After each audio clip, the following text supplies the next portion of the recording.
itu kan ada satu syarat.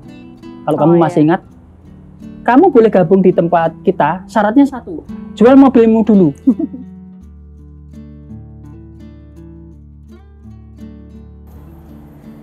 Assalamualaikum warahmatullahi wabarakatuh. Waalaikumsalam warahmatullahi wabarakatuh. Ketemu lagi di channel Saling Berburu. Hari ini kita seru banget ya.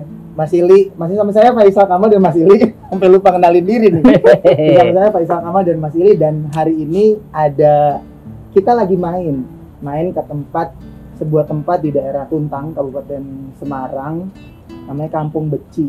Sebetulnya ini bukan konten pertama kali. Sempat kesini cuma kemarin ngobrolnya sama Pak Aris. Hari ini kita ngobrol sama kuncennya ya Mas Ili ya. Kuncen, juru kuncinya Kampung Beci. Jadi kalau orang mau kesini izinnya mesti sama yang ini Mas Ili. Iya. Kalau enggak di portal di depan.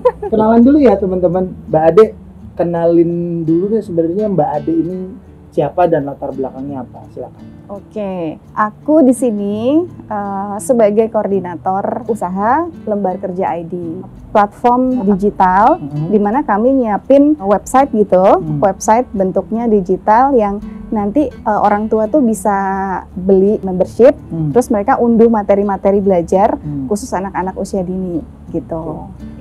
Berarti produknya Mbak Ade ini produk digital. Betul. Berarti produk digital yang Mbak Ade punya ini, Mbak Ade sama digital tuh ahli banget dong Mbak Ade. Bisa jualan produk digital gitu. Anger ya?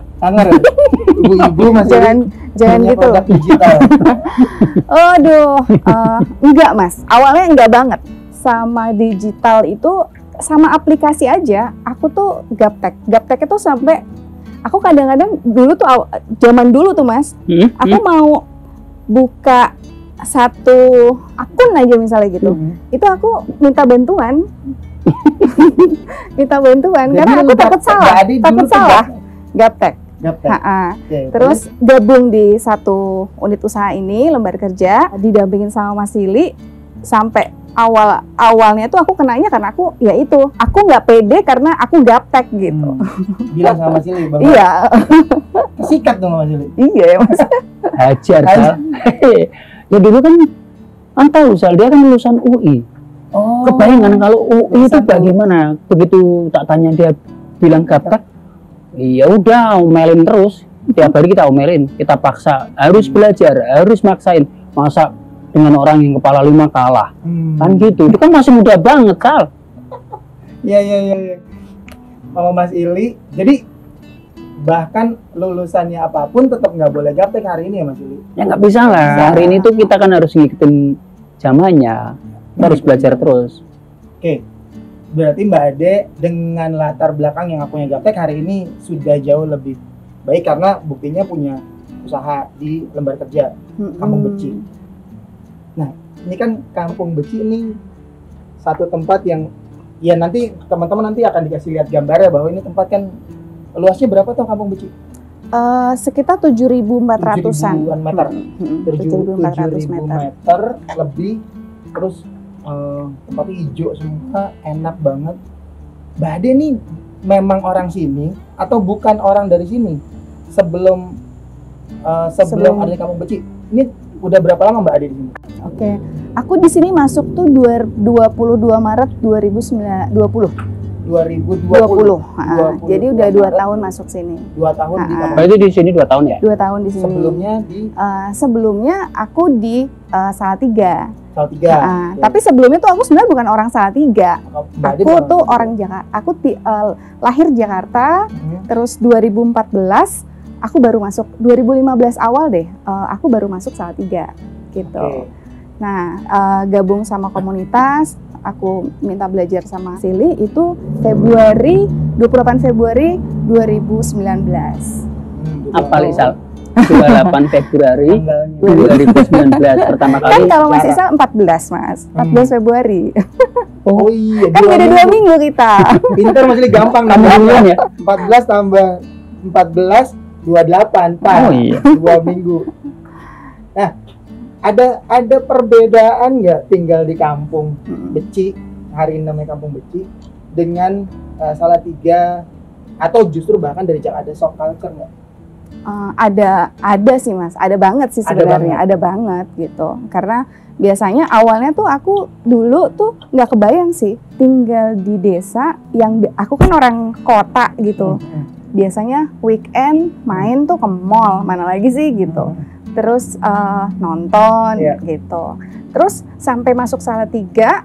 Di Salatiga tuh nggak ada bioskop loh dulu ya, zaman dulu tuh nggak ada bioskop. Jadi kalau sedangkan kita tuh senang nonton kan, jadi kalau mau ke bioskop tuh kita harus ke Semarang gitu. Terus dari Salatiga 2020 masuk sini lebih shock lagi gitu karena ini beneran hutan gitu. Dan waktu itu kita masuk kan beneran cuman satu rumah ini nih Mas, cuman yang ini aja, belum ada yang lain gitu. Ini masih dipinggir-pinggir terus. Benar-benar. Ini kan belum ada tempat ini. Belum. Ya, masih musak-masik itu kan karena salah satunya kontraknya di itu habis kan di pas habis terus kita masuk sini gitu. Ya seadanya banget waktu awal ya. Iya, Babat hutan pertama kali ya, penghuninya benar-benar Mbak Ade. Iya, kita benar-benar dan itu kan pas pandemi tuh Mas. Pas bulan Maret pandemi itu, jadi beneran terus tiga bulan ya kita beneran stay di sini nggak kemana-mana gitu. Mewah dong pengalamannya ya. Tapi seru karena aku sih nggak maksudnya nggak berasa sampai kudu gimana sampai takut atau apa gitu. Karena suasananya sih emang nyaman ya Mas ya gitu. Kalau secara maksudnya anak-anak misalnya, aku kan masih ada anak kecil, Rasyan tuh masih bisa lari-lari gitu. Bisa main, justru dia dapat ruang main yang gede banget gitu. Terus enggak takut, kenapa? Karena ada sungai itu kan ada suara tuh Mas, jadi enggak kayak bener-bener tit gitu. Jadi masih ada suara-suara yang enggak bikin aku takut sih. Waktu pertama kali itu bukan takut gitu, cuman kaget aja, wah beneran di hutan nih kita nih gitu. Mbak Ade, proses belajarmu diceritain ketika masuk ke komunitas kan, bareng-bareng kita belajar bersama kan, kita saling belajar, saling berguru. Terus ketika itu prosesnya mau ceritain deh. Oke. Aku masuk di komunitas itu kan 2019 tuh ya Mas ya. Tapi waktu itu saat itu baru Mas Reza sama Aza. Yang awal itu ya, suamimu sama putramu. Betul. Nah, aku setelah 6 bulan kalau nggak salah, itu aku gabung di bulan Juli, aku gabung di lembar kerja. Saat itu aku admin Mas, gitu. Nah, terus setelah berapa bulan masuk di Kampung Beci, yang di sini itu lembar kerja tuh dibawa ke sini, gitu. Jadi dan pada saat itu aku baru tahu kalau dia itu memang gaptek. Baru tahuku setelah justru awal-awal di sini itu. Iya, jadi sebelumnya kan memang aku lebih banyak berhubungan sama Mas Akbar gitu, belum langsung ke Mas Ili gitu pendampingannya gitu, belum direct gitu. Nah, setelah direct terus baru tuh ketahuan tuh Mas. Ketahuan tuh main terus. Nah, di situ aku pegang jadi koordinator LK gitu. Nah, aku sih terasa maksudnya prosesnya seru banget karena aku harus banyak belajar gitu. Yang tadinya aku mikir, ya aku tuh ibu rumah tangga gitu, nggak harus tahu misalnya, bukan nggak harus tahu sih, aku tuh misalnya kalau orang lihat, oh ada berita ini gitu, ada update apa gitu, aku nggak update gitu loh. Tapi akhirnya aku dipaksa untuk aku harus update gitu. Jadi tiap hari dipaksa Mas Ili, ayo lihat YouTube, lihat channel ini gitu misalnya gitu. Tapi kan. Bukan asal lihat YouTube sembarangan loh. Kita ada misalkan, Mas Ili kasih konten aku yang bagus, ini menurut kami, menurut kita ayo maksudnya. nonton ini setiap minggu aku bikin laporan gitu ya Mas ya. Rutin itu. Tiap minggu aku bikin laporan tuh Mas, 3 bulan tuh Mas. Bikin laporan sedetail-detailnya yang aku bisa gitu. Tapi itu jadi aku maksain diri banget sih buat oh ya, karena aku mau ya, karena aku pengen gitu. Yang aku paling kerasa selalu bilang sama Mas, aku deg-degan nih Mas, boleh Mas, aku deg-degan. Mas ini iya nggak apa-apa, bagus itu deg-degan, bagus ya. Proses belajarnya ya. Deg-degan itu kan benar. Ketika diberi tanggung jawab kok dia nggak deg-degan, nggak merasa stres, kan malah salah.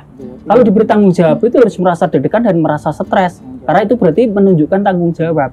Nah, masalahnya kemudian ketika tanggung jawab itu hanya konsentrasi di stres atau deg-degannya, kan itu jadi problem. Makanya yang terjadi di kita atau aku sama Adi kan selalu ngobrol terus ya. Ya udah deg-deganmu itu dilepasin aja, kamu kepengin ngobrol apa, kan kita ngobrol ya waktu itu ya.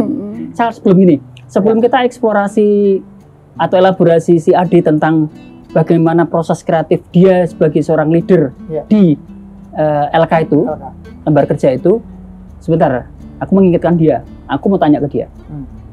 Tahu dong ketika dirimu tuh join sama kita, sama jaringan rumah usaha, sama teman-teman, sama Isal maksudnya, itu kan ada satu syarat. Kalau kamu masih ingat, kamu boleh gabung di tempat kita, syaratnya satu, jual mobilmu dulu. Nah, aku mau tahu, proses waktu itu perasaanmu piye? Jujur, ayo. Iya. Boleh masuk, tapi syaratnya jual mobil. Setelah ingat kan waktu itu? Aku ingat. Itu di sharing bagus juga. Iya. Iya, aku ingat banget tuh. Itu di ruang belakang terasnya Mas Ili. Terus aku sampai disuruh sama Mas Ili, ayo kamu berunding dulu tuh di ruang kamar tamunya Mas Ili. Ngobrol berunding sama suamiku gitu, sama Mas Reza. Kan aku tuh kami tuh tukang jalan. Kami tuh tukang jalan. Jadi rasanya saat itu tuh ya namanya juga aku tuh kan punya family nama ya, nama keluarga kami Jelajah Langit Biru. Kerjaannya zaman dulu itu kerjanya muter aja Mas ya ke Jakarta. Dulu tuh aku dari Jakarta Salatiga tuh bisa sebulan sekali loh Mas. Sangar. Sebulan sekali karena masih ada karena ada mama kan, mama kan di Jakarta kan. Tapi kalau ada mama berarti mendasar. Karena ada mama gitu. Nah, kami komit mau belajar, terus suruh jual mobil nih. Tapi aku tuh sadar banget gitu. Aku sadar ini emang kudu begini gitu. Karena keinginanku buat belajar sama Mas Ili itu saat itu tuh aku udah dalam banget ya. Jadi aku nggak pikir panjang sih waktu itu. Ya udah, ayo. Oh, langsung tuju aja. Tapi aku tahu Mas Ili ngerasa kenapa aku harus jual mobil. Pertama, itu kan kakiku dipotong. Kaki kita dipotong supaya nggak jalan gitu. Supaya nggak banyak jalan dan aku fokus aja udah gitu.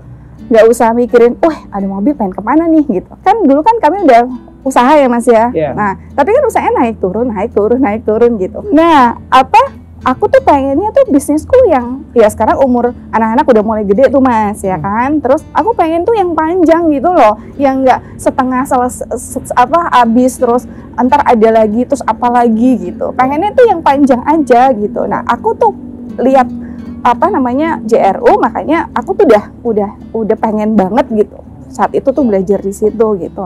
Nah, memang aku tuh kudu fokus aja, jadi nggak lama gitu, maksudnya aku mutusin buat aku jual mobil gitu, karena secara ekonomi kan sebenarnya mobil itu jadi beban Mas. Ya lama juga. Kenapa? Jualnya lama karena lama ya. Aku ini prosesnya nanti makanya mengonfirmasi. Udah mobil bawa di Jakarta tuh. Benar. Mau dijual di Jakarta. Dan harganya lebih tinggi. Betul. Kan kita kontak-kontakan terus WA-an dan sebagainya. Telepon lah bapaknya dia itu. Mas Reza. Kan biasa kan, kalau mundur waktu kan bisa harganya lebih tinggi. Nah, tapi kan kalau gabung itu, kalau aku kan cuma sesederhana, gabung kok mikir harganya mau lebih tinggi. Gabung tuh niat apa enggak sudah, makanya terus kita batasin waktu itu. Kalau sampai 2 minggu kamu nggak laku, ya sudahlah, nggak usah join. Kan itu waktu tuh, makanya kenapa tanggal 28 tuh, karena kita sepakat tanggal 14 waktu kamu barengan itu, terus waktu itu kan itu, oke kasih waktu cuma 2 minggu itu maksimal. Dan itu betul. Ya udah akhirnya pokoknya kita merem aja, kita kasih. Ada saudaraku tuh, taruh aja mobilnya, terserah mau laku berapa udah gitu. Iya. Karena bener Mas Ili sih, pasti Mas Ili mikirin kalau itu ada mobil itu jadi beban kami gitu. Karena kan harus bensin, harus ngurusin maintenance, belum pajak, segala macam. Pasti ada pengeluaran di situ yang akhirnya jadi pengeluaran tak terduga. Padahal kan di situ kan kita lagi ngurusin bener-bener secara tata kelola keuangan kan lagi perlu diberesin gitu sih Mas. Bagus banget ceritanya. Maksudnya momentum ketika Mbak Ade belajar ke komunitas dan kebetulan langsung di handle sama Mas Ili kan, ini kan keputusan awal tapi kan ekstrim Mas Ili. Dan aku dengar beberapa orang, sebenarnya juga bukan pertama kali Mbak Ade. Kemarin kita acara forum di Rumah Sasongko kan juga Mas Ili ngenalin satu orang juga di komunitas yang disuruh jual rumah gitu. Pak Pardi. Nah, kapan-kapan datangin juga. Nanti kita ikutan wawancara juga. Kan tadi Mbak Ade udah jelasin dari sudut pandangnya Mas Ili. Mbak Ade disuruh jual mobil, kan dijelasin tuh potong kaki sama biar gak diding. Keinginan. Nah, apa yang membuat Mas Ili menjadikan syarat untuk kalau mau gabung komunitas mobilnya dijual, nggak ada toleransi gitu, nggak ada alasan lain?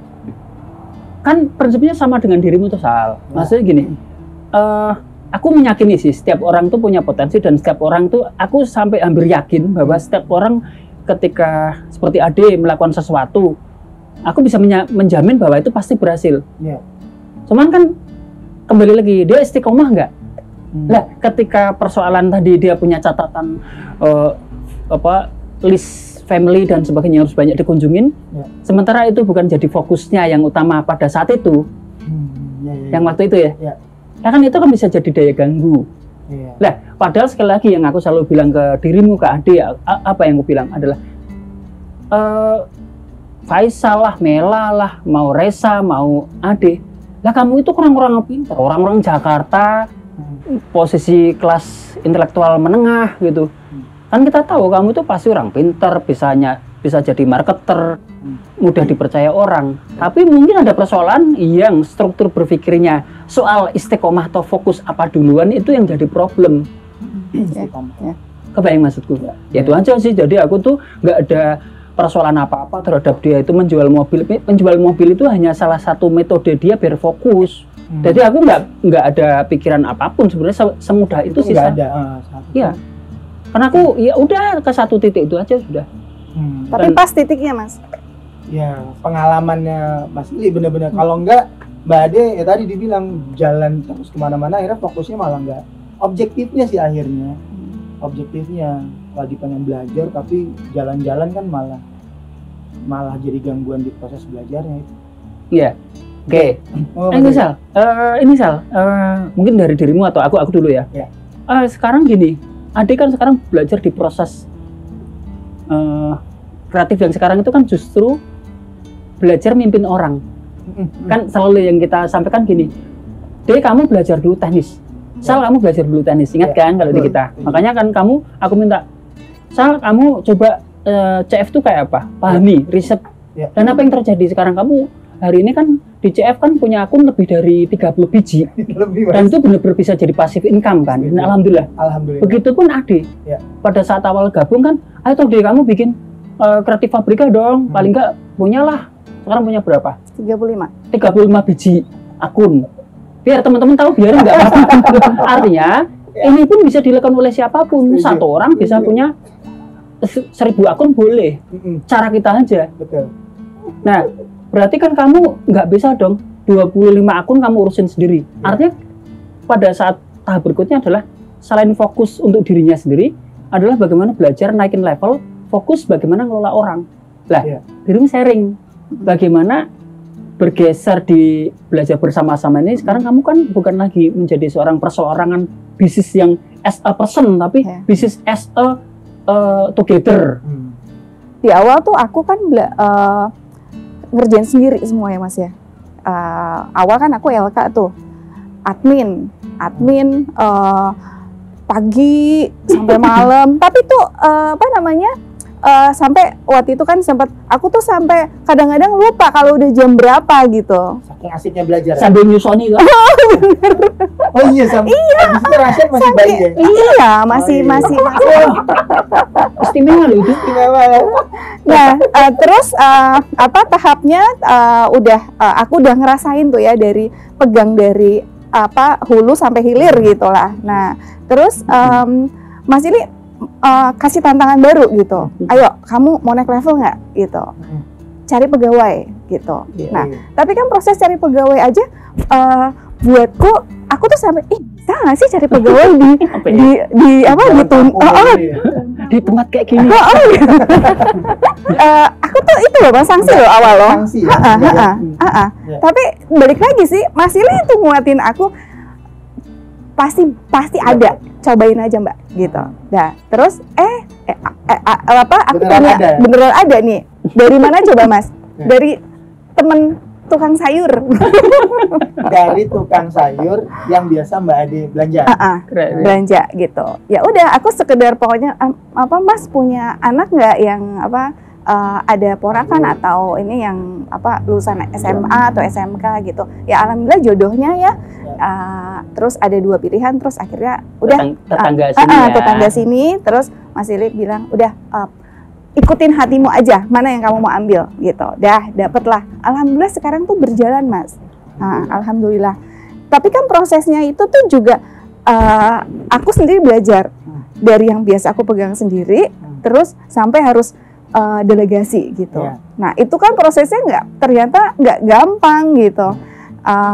Pertama aku ngerasa wah ini aku pegang oke. Terus didelegasiin kan aku harus ngajarin gitu. Tapi ternyata terus turun. Terus abis itu waduh gimana nih Mas Ili kasih masukan, terus sampai akhirnya ya itu ya, karena berproses tadi aku juga belajar, dia belajar pelan-pelan ya ada gitu, maksudnya maksudnya aku jadi temennya, bisa tandem sama dia gitu. Dan sampai sekarang sama Natali justru sekarang malah akhirnya aku belajar lagi di mana aku tuh harus kasih kepercayaanku ke Natali gitu loh. Dan kalau aku kasih kepercayaan ke Natali, akhirnya Natali kan percaya sama aku dan akhirnya ngerasa lembar kerja tuh punya aku juga loh gitu. Dan di situ akhirnya malah jadi enak Mas. Gitu. Malah sebagian besar administrasi, manajemen, keuangan itu akhirnya aku hanya memantau gitu. Natali udah bisa jalan sendiri, marketing pun Natali. Jadi aku tinggal misalnya ngobrol, target kita bulan ini omset kita segini yuk, bisa nggak? Bisa entah, yuk cobain gitu. Jadi udah seenak itu aku sama Natali itu seenak itu gitu. Nah, belum itu baru lembar kerja. Belum dan kan sekarang ada beberapa ya kami masih di sini udah sekarang ada membership lembar kerja, ada marketplace ada microstock, terus ada POD, terus sama yang terakhir ini job service gitu. Kami masuk job service Mas.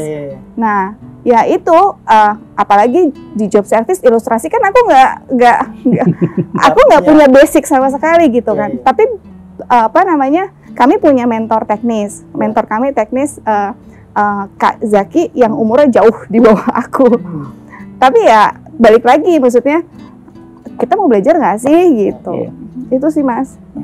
Sampai sih dirimu cakupnya adalah ketika kita masuk ke job service itu, dalam tanda kutip aku paksa lagi untuk belajar dari anak yang separuh usia dia gitu. Dan itu luar biasa sih. Menurut aku yang hebat bukan anak yang muda ini, tapi justru Mbak Ade mau rendah hati, benar-benar belajar dari yang lebih muda. Yang konsep saling berguru ini benar-benar berjalan di tempat kita Sal. Ya tentu aku juga kan sama, kamu tahu aku belajar dari yang lebih muda. Sekarang aku memastikan belajar ke tempat kamu. Karena ke depan kan kita di tahun depan kan rencana kita mau bikin bisnis umroh Sal. Amin. Amin. Iya Sal. Kan ini bisa dulu sambil promosi. Nanti tahun depan kita siapin. Iya. Ya kan?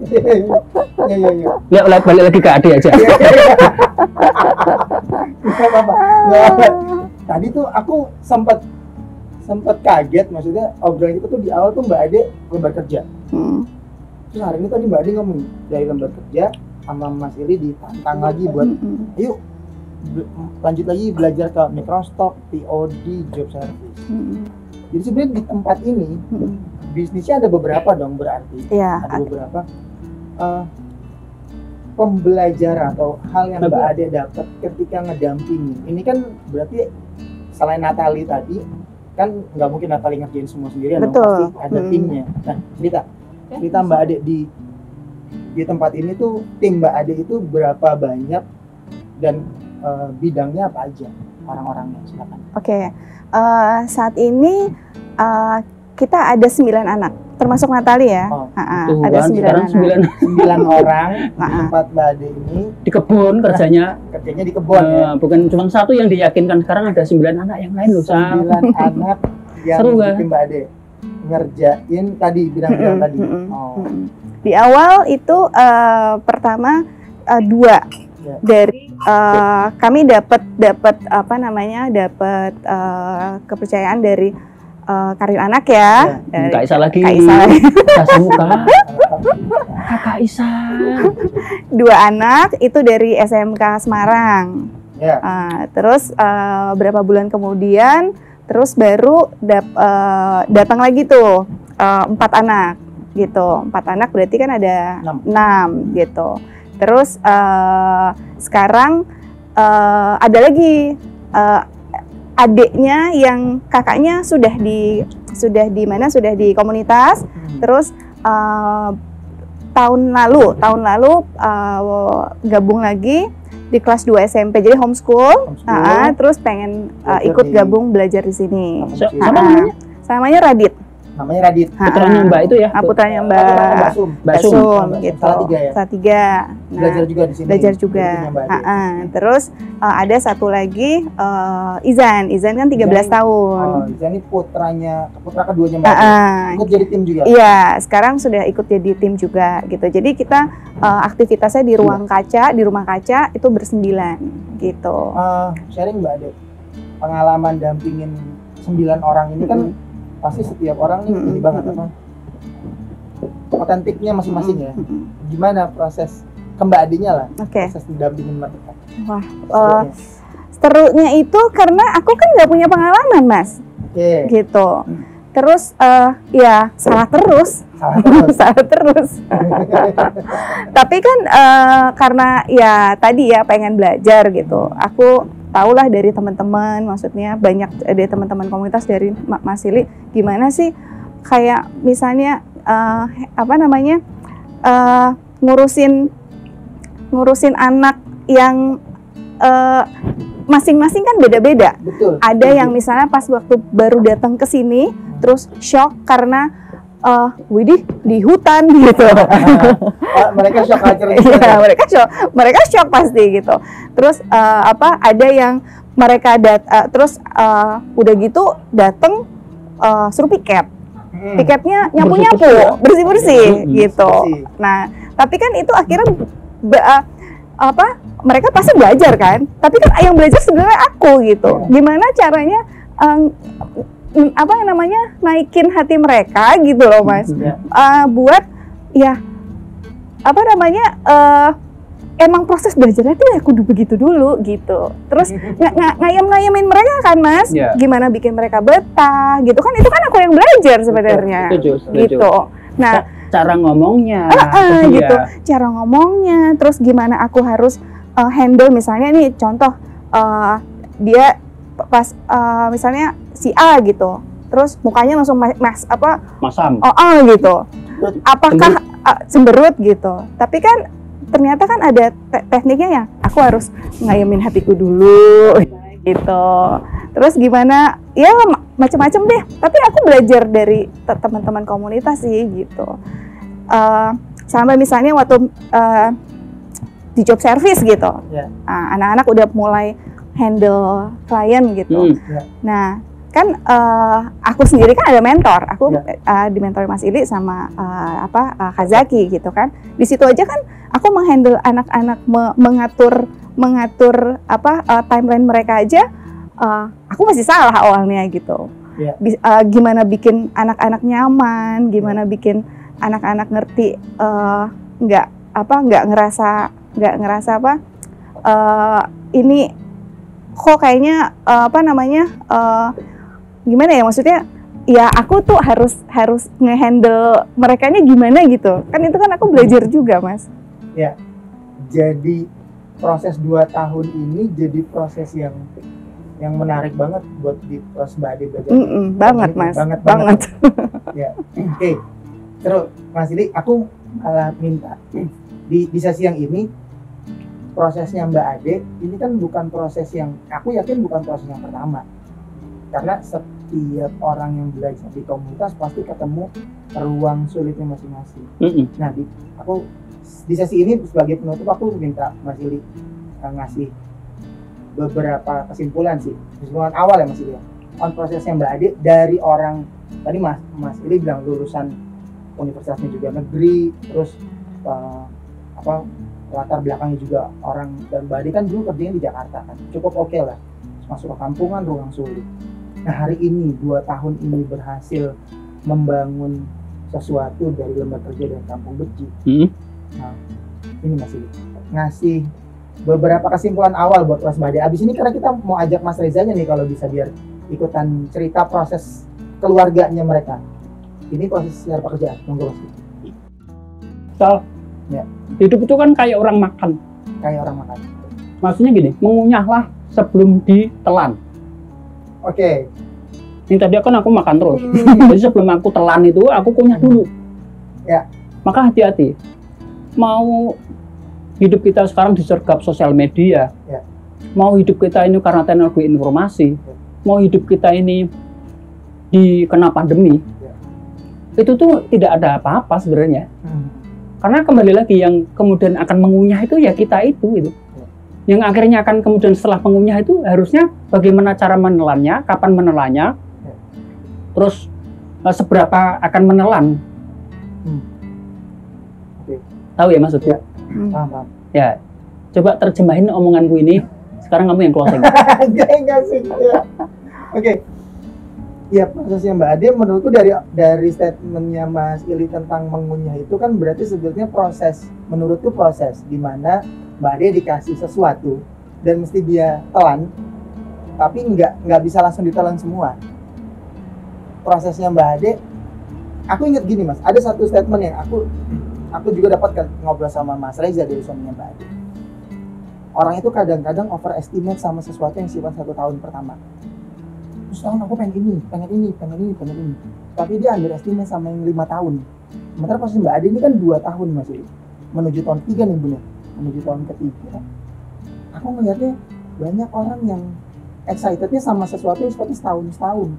Padahal tadi Mbak Ade cerita, yang membuat Mbak Ade pengen belajar di komunitas itu karena dia udah, Mbak Ade ini kan pebisnis, pedagang, produknya banyak dan aku tahu bagus dulu produk itu. Terus dia dulu ada tas keren banget. Produk-produknya Mbak Ade, dompetku aja dari beliau Mas Ili. Nah, naik turun tapi nggak sustainable. Nggak sustain. Nah, karena proses ngunyahnya tadi, atau dia senangnya bikin produk baru tapi nggak sustain sampai 5 tahun bisa jalan. Padahal proses mengunyah itu jangan-jangan ya 2 tahun ini ngunyahnya sampai bisa ditelan dan tahu oh iya ini bisa membuat Mbak Ade survive, bisa buat hidup.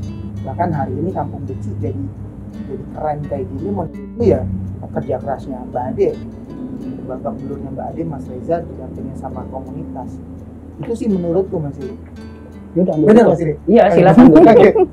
Sesi ini aku tutup dulu Mbak Ade. Terima kasih banyak. Nanti kita lanjut sesi selanjutnya ya. Terima kasih. Baik teman-teman semuanya, terima kasih masih terus bareng sama kami. Kita ketemu lagi di channel Saling Berburu. Assalamualaikum warahmatullahi wabarakatuh. Waalaikumsalam Waalaikumsalam warahmatullahi wabarakatuh.